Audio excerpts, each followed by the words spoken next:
So hey everyone and welcome back to this channel. आज के इस वीडियो में we gonna talk about Tkinter in Python. अब Tkinter क्या होता है? Tkinter is used to create GUI in Python. और अब हमारे GUI क्या होते हैं? GUI is nothing but graphic user interface, और इनको हम बनाएंगे पाइथन की मदद से। अब ग्राफिक यूजर इंटरफेस होता क्या है? वो होता है कि जैसे कि हमारा विजुअल स्टूडियो कोड खुला है और ये हमें दिख रहा है, यहाँ पे हम कुछ भी काम कर रहे हैं, है ना। ये सब फ्रंट एंड है, ये सब यूज़र फ्रेंडली चीज़ें हैं जो कि एक यूज़र के साथ इंटरैक्ट करती हैं। यहाँ पे मैं बटन दबाऊंगा वो सब काम होगा, बट ये जब कोड रन होता है, ये बटन प्रेस होता है, ये सारा काम बैक एंड में होता है। और ये जो काम हमें अभी आगे दिख रहा है, ये सब फ्रंट एंड है। एक तरीके से बोल सकते हैं कि किंटर हमारी एप्लीकेशंस को एक फ्रंट एंड बना के देता है, क्योंकि अब तक हम जब भी कोई पाइथन में कोड लिखते हैं ना, वो एकदम छोटी सी स्क्रीन में आता है ब्लैक कलर की। तो हमको लगता है अरे अब जब यही करना था तो हम यहाँ पे क्यों आए? हम C++ में भी तो बढ़िया थे, वहाँ पे भी तो टर्मिनल में काम हो रहा था। बट ना, आपका पाइथन सीखना वेस्ट नहीं होने वाला है कहीं से कहीं तक। ऐसा अगर आपको लगता है, वैसे वो कहीं से कहीं तक कुछ भी सीखना वेस्ट नहीं होता है। तो शुरुआत करते हैं किंटर के बारे में। उससे पहले आपको GUI के एग्जांपल दिखाता हूँ मैं। ये देख सकते हैं आप, यहाँ पे हमारे कोई पावर पॉइंट की एप्लीकेशन है या फिर हमारा VLC है। Every single application which is use to interact with a user is a graphic user interface. और ये हमारे डेस्कटॉप एप्लीकेशन में, इसलिए ये GUI इनको मतलब बोला जाता है सारे उसमें। और बाकी वो UI UX वगैरह बहुत सारे टर्म्स होते हैं, वो मोस्टली वैसे वेब में काम आते हैं। किंटर के कुछ बेसिक रूल्स हैं जो आपको हर बार लिखने ही पड़ेंगे बेसिकली। तो वो कौन से कमांड होते हैं और कैसे ये काम करता है, आइए चलिए देखते हैं।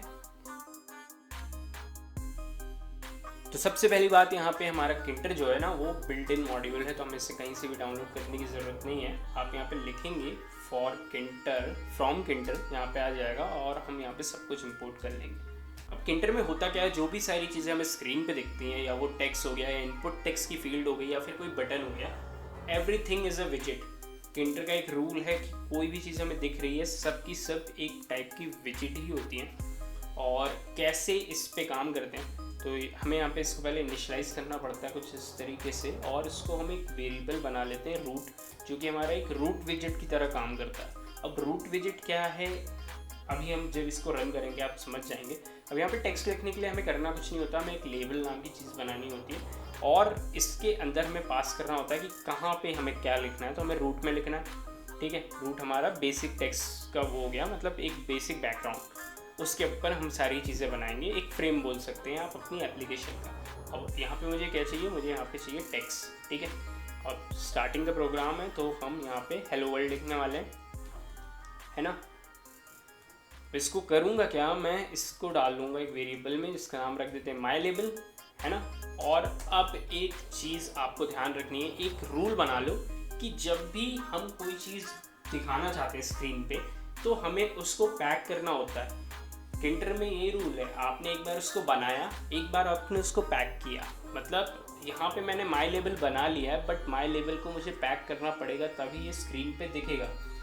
तो कभी भी मैं टेक्स्ट बनाऊँ, चाहे कोई इमेज बनाऊँ, अगर मैं उसको ऐसे मतलब कहीं पे पहले इसको बना रहा हूँ तो मुझे उसे पैक करना पड़ेगा। ये बेसिक रूल है, हमेशा आपको ये चीज़ ध्यान रखनी है। अब पैकिंग के बाद बात आती है मेन लूप की। तो रूट से हम बोलेंगे कि आप मेन लूप को कॉल करें, और कुछ इस तरीके से हमारा basic structure of a Tkinter program बन जाता है। इसको रन करके देखते हैं। तो काफ़ी छोटी सी विंडो आपको यहाँ पे नज़र आ रही होगी, उसके अंदर लिखा आ रहा है हेलो वर्ल्ड। इसको अगर मैं मैक्सिमाइज़ करूँ तो आप देख सकते हैं यहाँ पे TK लिखा है एंड किंटर का आइकन आ रहा है, यहाँ पे हेलो वर्ल्ड लिखा है। और इन चीज़ों की टेंशन लेने की ज़रूरत नहीं है, डिफ़ॉल्ट आता है किंटर में मिनिमाइज़ मैक्सिमाइज़ वाले बटन और क्लोज़ करने। यहाँ पे हमने लेबल को हेलो वर्ल्ड दिया था तो वो यहाँ पे शो कर रहा है। और ये जो चीज़ देख रहे हैं आप, ये पूरी वाइट हमारा कैनवस टाइप का, दिस इज़ कॉल्ड रूट। सारा काम हम करेंगे कहाँ पे? रूट पे करेंगे, ठीक है। तो आपको आई होप कि रूट समझ में आ गया होगा, basic structure of a Tkinter program समझ में आ गया होगा, किंटर होता क्या है ये भी समझ में आ गया होगा। नेक्स्ट वीडियो में बात करते हैं ग्रिड सिस्टम के बारे में, और भी काफ़ी सारी चीज़ें होती हैं, हम धीरे धीरे बेसिक से लेकर एडवांस पे जाएंगे। तो ये एक सीरीज़ वीडियो होगी, आई होप कि आपको समझ में आई होगी। अगर आई हो तो प्लीज़ चैनल को सब्सक्राइब कर दें, लाइक कर दें और शेयर कर दें, और बने रहिए इस चैनल पे। इस प्लेलिस्ट को कंप्लीट देखेंगे हम, बेसिक से स्टार्ट करके एडवांस तक लेके जाएंगे। तो अब तक के लिए इतना ही, मिलते हैं नेक्स्ट वीडियो में, तब तक के लिए thank you so much and bye bye.